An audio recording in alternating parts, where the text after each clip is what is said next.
Black market babies could be a postscript to Leslie Stahl's story last week about Iron Curtain babies who were taken from their parents and handed over to families the East German government felt would raise them as loyal communists. Well, tonight's story is about babies right here in the United States, in Memphis, Tennessee, in the 1940s, who were taken from their parents and not just handed over to other couples, but sold to other couples with the connivance of a corrupt judge. Steve Popper was one of those babies. He was born in 1943, but was taken from his mother the moment she gave birth. She's searched for her son ever since, and now those years of waiting and wondering are finally about to be over. On board Flight 403, arriving at the Memphis airport, is her son, now 48 years old, a son she has never met. There he is. Is that him? Oh, that handsome devil. How you doing? Okay, Rudy, bless your heart, Steve. Good to see you. Oh, this is what I've been praying for, Steve, honey, ever for the longest. Don't be nervous, man. So proud of you, Steve. Mary Reed was unmarried back in 1943, and just moments after giving birth to her son, she was told to sign some routine papers. Could you read them at the time? Were you capable of reading and understanding what? I don't, because I think they probably just got me when I was under the influence of the, anesthesia, and everything.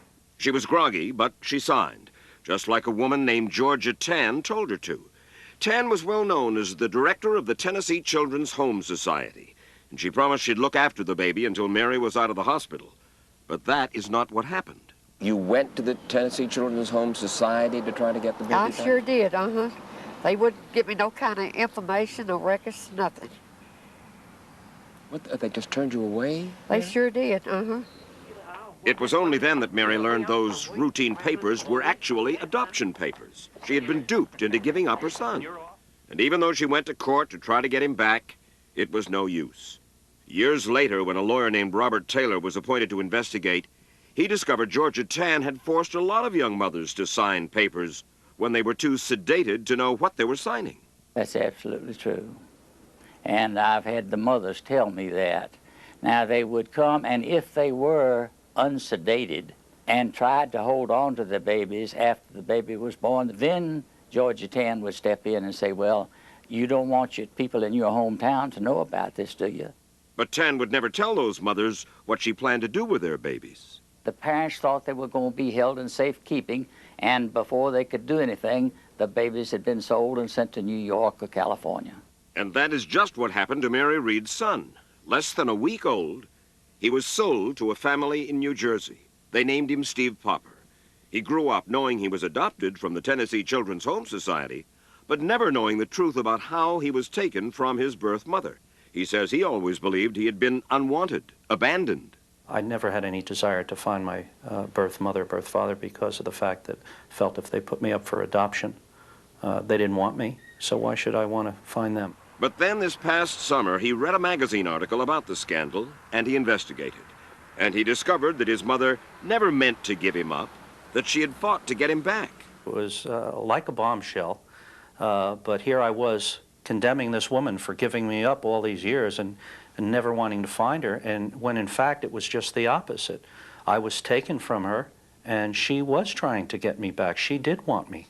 That discovery led Steve Popper to search and search, and finally he was able to learn his birth name, and then he found his mother.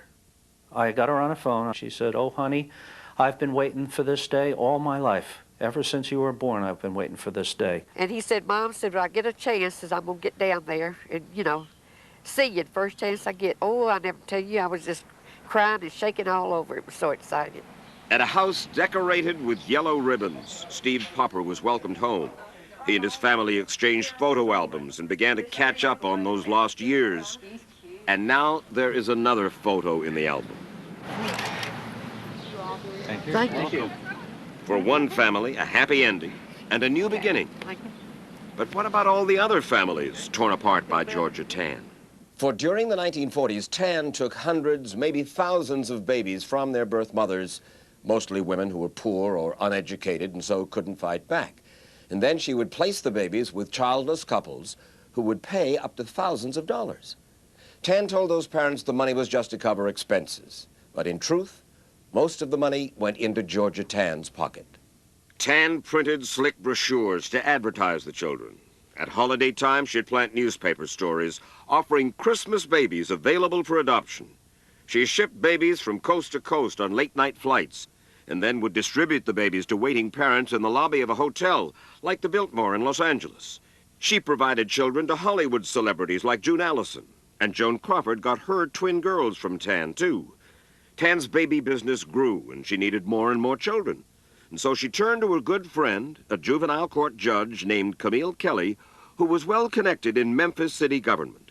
She had a stooge down in the welfare department when someone would apply for assistance because they'd lost their job. This person would get their name, get in touch with Camille Kelly. Camille Kelly would send a deputy out and pick them up, take them back, award custody to Georgia Tan, and Georgia Tan would sell them. They were gone before you could do much. Tan seemed to care little about the qualifications of the adoptive parents. Many were abusive. And she also cared little about conditions in her own orphanage, for despite the publicity photos, medical care there was almost non-existent. During an epidemic of diarrhea, more than 40 babies died. But the adoptive parents knew nothing of the conditions at the home, nor for that matter just where their babies were coming from. There was an inmate up at the Western State Hospital for the Insane that had babies just every year. No one knew who the father was or the fathers, whether they were other inmates or whether they were attendants. But she placed them out as being healthy children. It was Taylor's investigation in 1950 that put Georgia Tan and the Tennessee Children's Home Society out of business. Georgia Tan died just as the results of the investigation were being made known. Judge Camille Kelly died a few years later. Neither had been prosecuted. Denny Glad is co-founder of an organization called Tennessee's The Right to Know. She helps adoptees track down their birth families, and she says nothing was ever done for the parents who were robbed of their children. When they found that things were awful and that it was wrong, and Georgia Tan was proven to have indulged in fraudulent and destructive enterprise, they simply closed the books and hid it away? Closed them up, sealed them up. From shame, from cover-up, from... As much as anything, to keep from having to admit that it ever happened. These days, Denny Glad can be found combing through old documents in libraries and courthouses around Memphis. With the few records that have now been unsealed, she has helped hundreds of adoptees, like Steve Popper, whom you met earlier. Helped them to find the truth about where they came from. When we caught up with her, she was on her way to Memphis Juvenile Court with a woman named Pat Slaughauer, another victim of Georgia Tan. We joined Pat on a journey to find her roots, and at the court she saw for the first time the records that answered some of her questions. It's your mother's handwriting. Oh my gosh. Pat learned that she'd been one of 4 children growing up in a stable home, a loving home. But Judge Camille Kelly had deemed her parents to be unfit and simply took the children away, turning them over to Georgia Tan for adoption. Pat found some letters, wrenching letters, written by her mother, begging and pleading for her children. One particular excerpt was my mother trying to see us children at Christmas time, and you just know she never got to see her children at Christmas. Pat was nearly 4 when she was taken from her parents. Her brothers and sister were split up, too. Why didn't they keep a couple of sisters together, in my case, and a couple of brothers together? Those 2 brothers were 8.5 and 5.5. They were very aware that they were missing one another.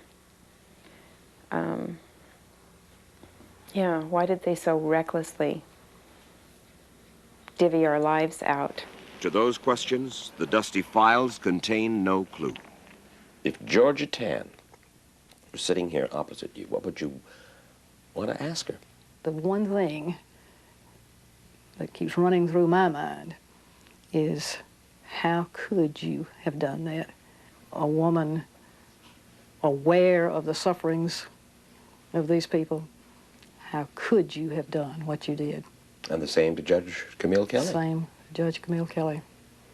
How is it possible that you could have done that to children, to birth parents? It was money that lured them into it, and I think they were probably the lowest people in the world morally to do something of this nature. Fur coats, chauffeur-driven limousines, gambling trips to Cuba, summer cottage on the Mississippi Gulf Coast, social status with Hollywood's movie stars. She owned a terrific amount of property, real estate. Camille Kelly was another one. She made $300 a month. She was the judge of the juvenile court.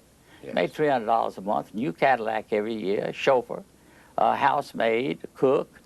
And Kate Burke, president of the American Adoption Congress, says little is being done even today to protect parents and children from black market baby racketeers. Is it possible any place in the United States today for a judge and somebody like a Georgia Tann to go into a home and take 2 or 3 or 4 kids and overnight send them Lord knows where, split up families, the way it happened with the Tennessee children? Sure, it is. I mean, because of secrecy, and that's what makes all of this possible. Because once those records are sealed, that's it. You're out of here. You're safe.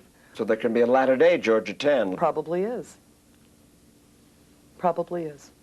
There's a postscript to the story of Pat Slothauer. She was desperate to find her parents, but for years, her records were sealed too. So we contacted private investigator Catherine DeYounger. Working with a few clues that were available, she was able to track Pat's father to Los Angeles. Incredibly, he lived just a few miles away from Pat.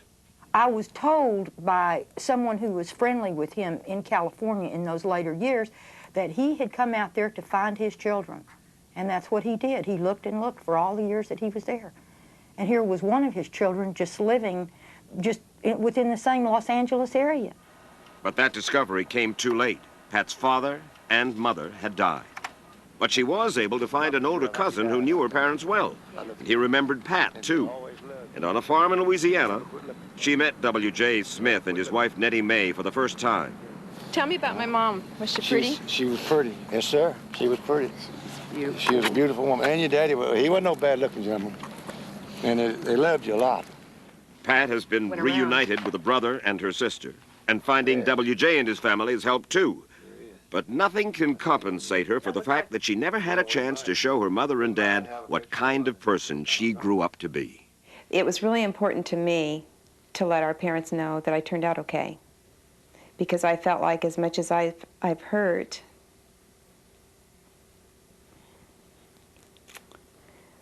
I feel like they've hurt too. So my gift to them would be I'm a very successful businesswoman, I feel. Something to be proud of. Instead of the stigma of what they've lived with. That's your mother's right there. For Pat Slothauer, like a lot of children torn from their parents by the Tennessee Children's Home Society scandal, the answers have come too late. Oh, I wish I could have met her. Oh, you loved her. I know. Chances are there are thousands of men and women looking in right now who know that they were adopted through the Tennessee Children's Home Society, but who are learning for the first time what really happened there. And they must be wondering, was I willingly surrendered by my mother as a lot of babies were, or was I one who was stolen and sold? If you're curious, the organization known as Tennessee's The Right to Know is available to help. Contact Denny Glad, that's G-L-A-D. She's the only one in the Memphis phone book.